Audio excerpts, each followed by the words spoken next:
met a need. Oh, thank you. And indeed, our landscape analysis of existing OER materials in transportation planning demonstrated that the accessibility of free and open materials was quite limited in this area.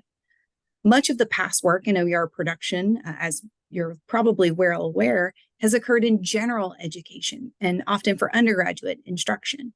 Although there are increasingly career and technical texts, these are frequently produced for a community college audience, and we found very few examples in the graduate professional sphere. As we produced and reviewed the OERTransport text, we collaborated across institutions and roles. First and foremost were the students. They were involved in co-production as well as review of the OERTransport text. We also had an industry advisory group that performed multiple reviews for content relevancy to workforce needs and provided significant feedback based on a rubric that we adapted from the British Columbia Open Textbooks program. Instructors and authors continually reviewed and revised the OERTransport text and leveraged editors to further refine the materials.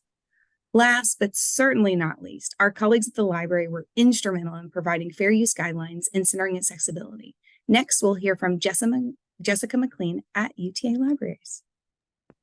Thank you very much. My name is Jessica McLean. I'm the Director of OER at the UTA Libraries. I only have a couple minutes today to tell you a little bit about what my team did, but I'm happy to answer questions later. I joined UTA as well as this project in late 2021, and it has been a real pleasure since then to see how these books have developed and help kind of shepherd them to their conclusion. We at UTA have been publishing OER through Mavs Open Press since 2018, so I think we were really well established to be able to manage a project like this. We had very clear publishing guidelines and procedures that really helped out with this large project across multiple institutions and helped us create a consistency of resources.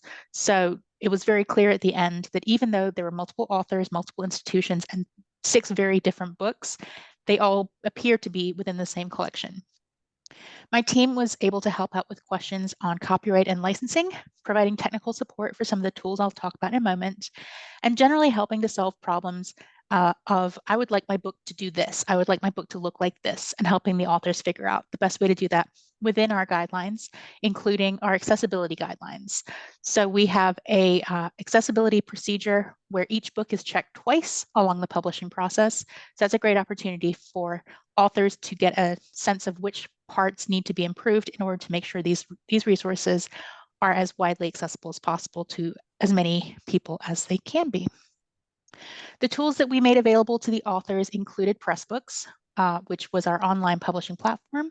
There's an online version available as well as downloadable versions, PDF, ebook, and our LMS cartridge for insertion into Canvas. We also helped out with H5P, which are the interactive elements that we can put into the book to really enhance them and make them more engaging to our readers. And finally, we used Hypothesis, which is also built into Pressbooks, which is an annotation layer. In this case, we used it as part of our publishing process. We require all of our books to go through at least one pilot semester. So during that pilot semester, we used Hypothesis to gather our student feedback. And like I said, I'm happy to answer more questions about that later on. Thank you. Thanks so much. As you mentioned, textbooks are currently either being implemented or have been piloted. And again, we just want to highlight that the OERTransport materials have been reviewed by students, as well as those industry advisory groups. And next, you'll hear from our colleagues at the University of South Florida about the innovative content of the text that address alternative modes of transportation that are less frequently considered in other planning textbooks, yet are crucial to keep up to date with the rapidly changing field. Thank you, Dr. Chen. Hi, so here is Peng Chen, an assistant professor in the School of Public Affairs at the University of South Florida. And my team also including Christine Williams and Tia Bold. And we worked together to draft this manuscript, the textbook, and we're focusing on the evolving changing that by switching conventionally from highway transportation now to multimodal transportation to incorporate the emerging needs, especially like working, biking, and ride sharing, etc. and also the emerging technology that's involving the transportation planning field. And I think that the greatest thing of this textbook is open for all users, and it has accommodated the needs of the working professionals who like say daily work related to transportation planning, and it also allows us to continually receiving feedback from all students, and we can continually improve the quality of this textbook. So I think it's a great thing that makes transportation planning courses textbook more affordable to the public. So I think that's a great success. Thank you. Thank you. And as you mentioned, transportation planning is a STEM field, and it really is important as we progress in the field to diversify the field. And we recognize the importance of accessible education to achieve that goal. Past research on the impact of OER have shown that these free and accessible course materials can work to reduce negative student success outcomes related to the cost and access of learning materials.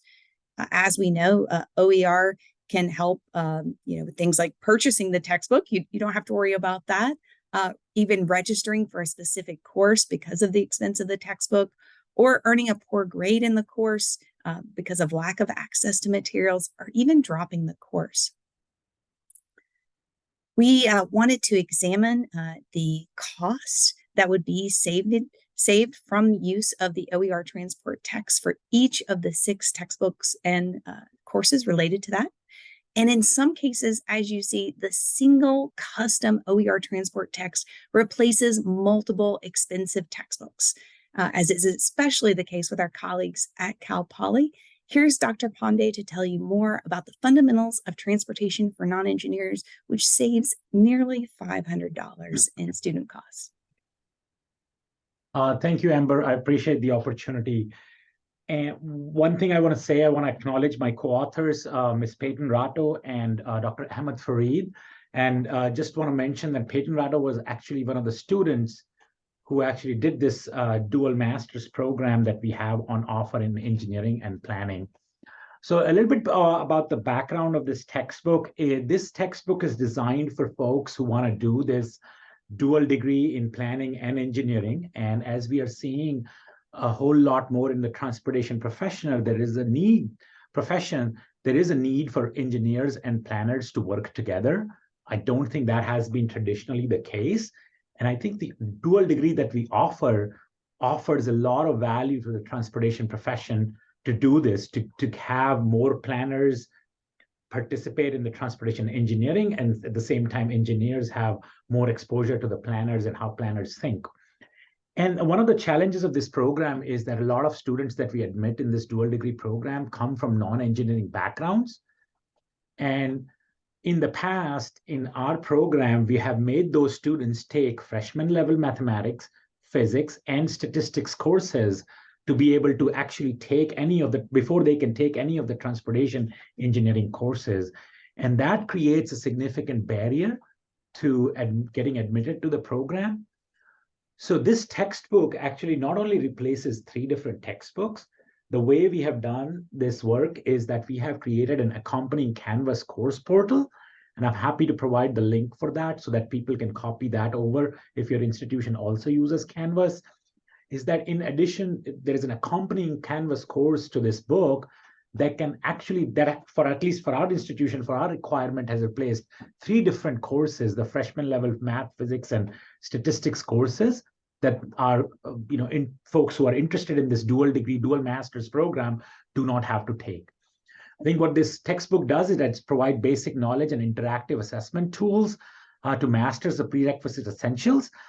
And it's designed to be a self-paced course. So you could offer this course as an independent study, and the students can take the assessments that are designed appropriately to match with the course book content. I think this allows for us to recruit more diverse populations to come and work for in our transportation engineering and planning professions. And again, this is something that we absolutely need. And the feedback that we have gotten from the students and from the employers who hire our graduate is that not only is this program pretty, impressive in terms of the skills that it provides to the students. Our recent graduates have told me that this textbook is actually making an impact in their decisions to actually do this program, because they now have a significantly reduced barriers. And here, I just want to acknowledge that, I could not have done this work without, our sort of institutional support from Anne Regan, who was our OER librarian here for Cal Poly, and Morgan White, who helped us with a lot of sort of permission gathering for a lot of material that we incorporated as part of the book. And I would be remiss if I didn't mention the support that we got from our PI and from our UTA partners. So obviously Amber and Dr. Audirac and Dr. Rosenberger, all of those folks helped out immensely with this project. So I'm really appreciative of their help with this. And I would be happy to answer any questions you might have. And feel free to reach out if you need to have access to that Canvas course portal or this book or anything like that. Thank you. Thank you so much, Dr. Pande. Students in Dr. Pande's course are able to master those foundational elements of transportation planning through just that single course. And as he mentioned, reduce the barriers of time and cost to entry in the field. Further supporting the advancement of transportation planning professionals at UTA, we've devised a transportation planning and policy certificate program that employs the 3 OER transport texts in the 3 courses that you see above. Next, we'll hear from one of our colleagues and students in the program, Soheil, to discuss the certificate program. Thank you so much, Amber. Hello, everyone. My name is Soheil. I'm a PhD student here at UT Arlington in urban planning and public policy. Also, in the past 2 or 3 years, I had the chance to be a part of this amazing project. And here I am. I'm here to share with you my experience as a, kind of designer and author of this textbook, as well as, the student who has enrolled in this certificate. So here we are looking at a certificate with 3, core courses, each of which covering a big component of knowledge in transportation. So, for example, transportation planning, policies, program, and history is covering the origins and, initial efforts in transportation planning in the country, which is really valuable. I found it really valuable in shaping my understanding about the transportation planning. And then we have another course called Transportation Land Use Modeling and Policy, which offers the students with, hands-on experience about using big data, manipulating big data for doing, research and basically forecasting on city on a big level. And also we have another course, Green Cities and Transportation, which offers goes over the experience of different countries and cities in terms of implementing sustainable and equitable solutions. So what is really important and interesting for students interested in transportation is that all of these courses are coming under OER initiative, and they are with 0 cost. So as I said, students interested in learning more about these courses and also elevating their understanding through this kind of certificate, this can be a valuable and very worthwhile opportunity. So I'm happy to answer any question you might have at the end of the presentation. Thank you. Thank you. And next up, we'll hear more about one of these courses, Green Cities and Transportation, from our colleague, Jennifer. Hello, everybody, and thank you, Amber. My name is Jennifer Reiner, and I am also a doctoral student at UT Arlington in urban planning and public policy. And I have been part of this project kind of in the background. I've been responsible for editing and proofreading the 3 OER books. But I also had the great pleasure of taking the course Green Cities and Transportation with Dr. Reyes-Sanchez. So therefore, on the behalf of the professor today, I'll speak a little bit about the book and give you the perspective of taking the course with the OER book. So first and foremost, the textbook and the course aims to educate planners on sustainable transportation, transportation equity, and climate change mitigation. The book examines case studies from the global north and global south that may serve as a reference to illuminate approaches to enable sustainable and equitable transportation. Examples include, well, there are many, but I'll just highlight 4 here: Bus Rapid Transit in Curitiba, congestion charging in London, on-demand parking fees in San Francisco, California, and the cable car system in Medellin, Colombia. The students were asked to do a major assessment, a major case study project, and use the takeaways, apply the takeaways from the case studies in the book to a city of their choice. As part of the education with this book and the part of the class, this was one of the most exciting parts because the variety of the projects was actually really interesting to me as a student. And I'll just highlight a couple here. First, there was an intersection of culture, sustainable transportation, and land use in Vienna, Austria. Then another group did a comparison of electric and internal combustion vehicles from a sustainability perspective. And finally, there was a transportation challenges and Karachi education system that was very interesting.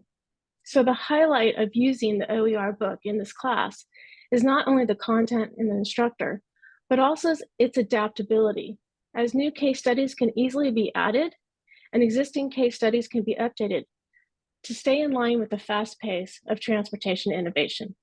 Thank you. Thanks, Jennifer.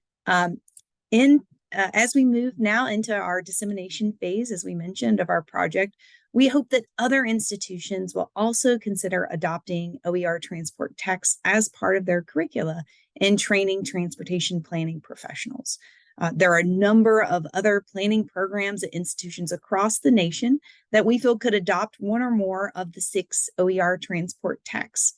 We see OERTransport as one tool to reduce the barriers for entry into the profession and address the leaky pipeline for diverse learners to advance in the field.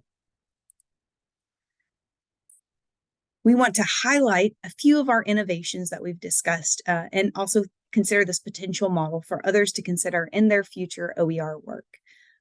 Again, we want to highlight that industry review, which we feel was so essential in terms of helping us stay up to date with a rapidly changing field. The student and instructor co-production of the OER and student review. The powerful benefits in time and cost savings powered by these OER texts. And also the opportunities that we had to leverage our interinstitutional collaboration and also to use that to further disseminate in a professional setting. Of course, throughout the production and editing, everything wasn't always smooth. We did have a few challenges along the way. And here to tell us more about those is our fearless leader, Dr. Ivonne Audirac. Thank you, Amber. Good afternoon. I'm Ivonne Audirac and Professor of City and Regional Planning at the University of Texas, Arlington. And as Amber mentioned, the project director. So far we've touched on the project's innovations and opportunities, but we would be remiss if we did not highlight some challenges encountered along the way. In terms of production and implementation, first, and I would say admittedly, except for our OER librarians, this was the first time the team had developed any open textbooks. There was a steep learning curve requiring the first 3 months to be devoted to learning the OER basics. Also, instructors provided expert content and relied heavily on graduate students' assistants as their co-authors, as you heard, to do the heavy lifting, particularly in a field almost devoid of OER content. Second, though we heeded the advice, as you heard, of previous OER projects and guides like the UBC Guide for OER Creation in Practice, we found the hard way that we had underestimated the amount of time and resources necessary for proofreading and editing, particularly since English is the second language of many of our instructors and co-authors. And I would say that we had to multiply the original estimate for proofreading and editing by a factor of 3 or more. Third, our 3-year project began in 2021 during the COVID pandemic, which brought along high employee turnover in every industry, including the transportation industry and academia. So we experienced changes in faculty moving to other universities or retiring, in staff and research assistants switching employers. as well as changes among members of our industry advisory group. The pandemic also affected student enrollments and course scheduling, which ultimately impacted the timing of the in-class OER pilots. All these unanticipated hiccups have been manageable, but in the end, they all require extra time and resource adjustments. In terms of dissemination, we conducted a national survey of OER awareness and adoption among urban planning and transportation faculty to gauge potential obstacles for disseminating our university consortium collaboration model. And we found about the faculty that we surveyed a low level of OER awareness, also a low interest in finding and discovering OER, and low institutional support and the academic promotion and tenure process as two big disincentives. Though this corroborates what we already know from previous OER research, but also underscores how indispensable a certain level of OER infrastructure is, including support librarians and, well, admittedly generous funding for OER creation. Without this, further OER development, at least in our field, will remain a bit of a tall order. And finally, another potential challenge for engaging in OER creation in some professional disciplines may be that new technical knowledge vetted by industry is typically disseminated through the publishing arm of the discipline's professional organization. For us, is the American Planning Association. For transportation is the Transportation Research Board. And this knowledge is typically accessible via membership. Student membership is free or heavily discounted. And so cost is not a big obstacle for student members to access this knowledge. But yet the knowledge remains behind a paywall. So this could be a disincentive for all their OER projects in certain professional disciplines that may be currently trying OER or in the future trying to do that. And giving time, this is where I'm ending and closing now, turning to the questions from our audience. Thank you. Thank you. Any questions from our audience?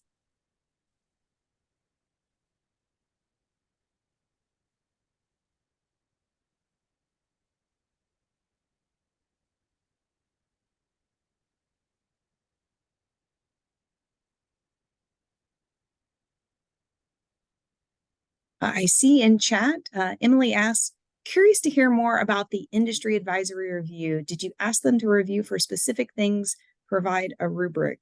I don't mind answering that, and others can certainly jump in as well, but we did leverage that rubric. Again, it came from British Columbia's Open Textbook Project around looking at the key elements of the text, the relevancy, the recency, was it up to date? So there were a number of areas they looked, and we did it also in stages. So we did it early on, looking at sort of a overview, a table of contents, if you will, of what was in the book. And then later, when the books were nearing completion, also were involved in reviewing full chapters of the text. And again, multiple reviewers there.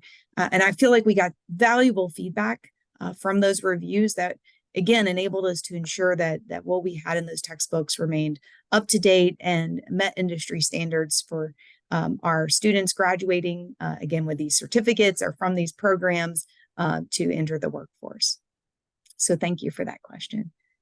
I see another question here, sharing the link to the Canvas course and to the OER if possible.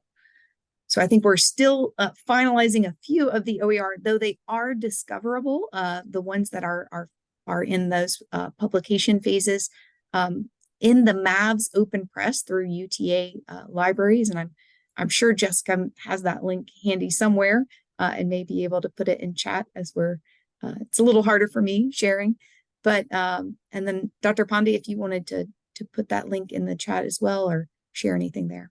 Yeah, I don't know if I can directly share the Canvas course, but please feel free to reach out to me by email for the Canvas course, but I will share the textbook link right here. Thank you.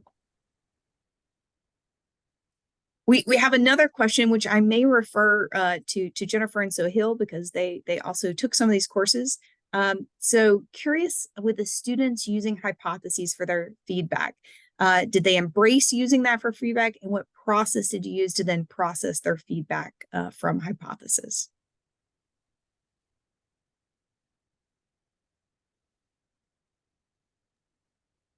Well, I think thank you for the question. This is a really great question, and I mean, personally, I feel this is this is one of the other features that this project had. We have this platform in the in Pressbooks where students can type as they read, as they go through the material, as they are learning. They can pose any questions, and the instructor as well as other students receive notifications for that kind of feedbacks or questions. So basically in the past few, I think past 2 semesters that we have implemented this tool, it was really great because students were able to see each other's questions, have a kind of not a ongoing conversation, but we're able to look at different comments and feedbacks from the professor. If they had problems learning or understanding a part of the textbook, they could highlight, and then there was opportunity for other students and the instructor to go over that and have a discussion. So based on my experience, it's the students basically will receive that tool, and we were able to use that in this pilot phase of the study. I can add a second thought to that, but first and foremost, I'll second what Soheil said, in that it was a fantastic platform for communication. But as an editor, I also used it we've created a private tabs group for us to communicate virtually as we were reviewing and editing. So not only were we thinking about what the students' comments were, but we were also communicating between ourselves. And so it was a very handy tool. Fantastic. And I see Jessica is dropping all of those links to the, and Soheil to the website. Very, very good thinking there to share the website. And we really appreciate all of your questions and attention.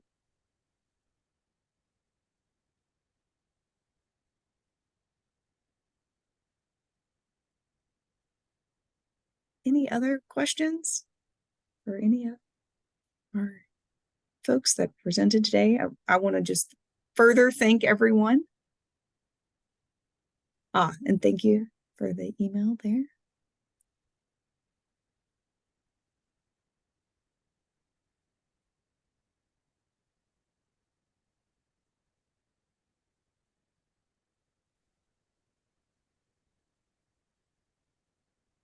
Wow, this was an excellent session. There are still a few minutes for questions. If you can think anything that you can ask the presenters, take advantage of the few minutes that you have.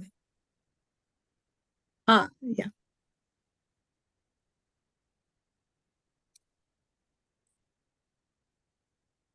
See, our other colleagues are listing their emails, so certainly reach out if you have specific questions on the various texts.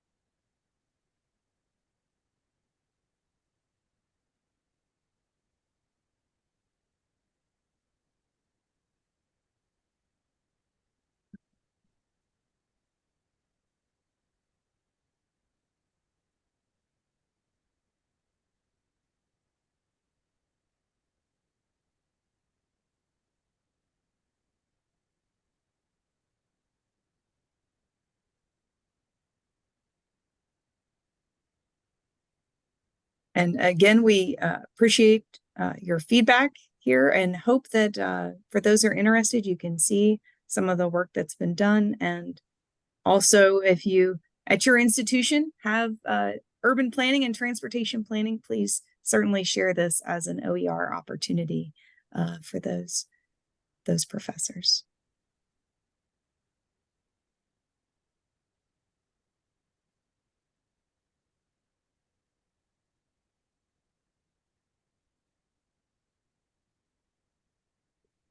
All right, if there are no questions, I think I'll let you go, and maybe you can attend some other sessions as well. There are tons of great opportunities to learn more about OER. Thank you very much for this great presentation. Thank you for hosting us. Yes. Thank you. Thank you. Bye. Excellent. Got it.